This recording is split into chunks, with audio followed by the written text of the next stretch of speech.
बिस्मिल्लाहिर्रहमानिर्रहीम। अस्सलाम वालेकुम। मैं हूं सुरैया खान। आप लोग देख रहे हैं मिस्र खास प्रोग्राम J91 न्यूज़ में।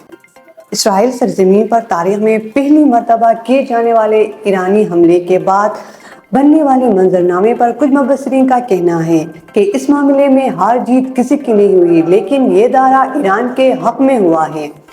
ताहम एक राय ये भी मौजूद है कि इस हमले से ईरान हुकूमत की कमजोरी आया हुई है।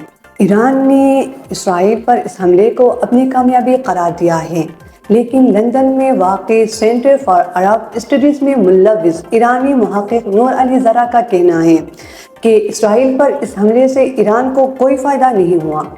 उनका कहना था कि इस हमले से ईरान हुकूमत की कमजोरी आया हुई है, क्योंकि इन हमलों से इसराइल के अंदर किसी भी हदफ को कोई नुकसान नहीं पहुंचा। ईरानी मुहक्किक नूर अली ज़रा के नज़दीक ईरान और इसराइल के दरमियान तनाव का सबब तेहरान को अंदरूनी और बैरूनी सियासी नाकामी का मुंह देखना पड़ा। फवाद गिरगिस कहते हैं कि इसराइल पर किए गए हमले से ईरान ने फ़ायदा हासिल किया है। उसके मुताबिक ईरान ने इस हमले से अपने लोगों, इत्तेहादियों और दुश्मनों को ये पैगाम पहुंचाया है कि वो इसराइल को मुहस्सबा करने की सकत रखता है।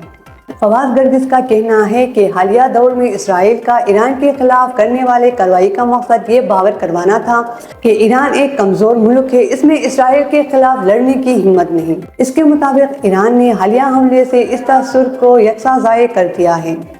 अब ये ख़त एक तूफ़ान की ज़द में है, क्योंकि दोनों ममालिक कशीदगी बढ़ाने की दर पे हैं।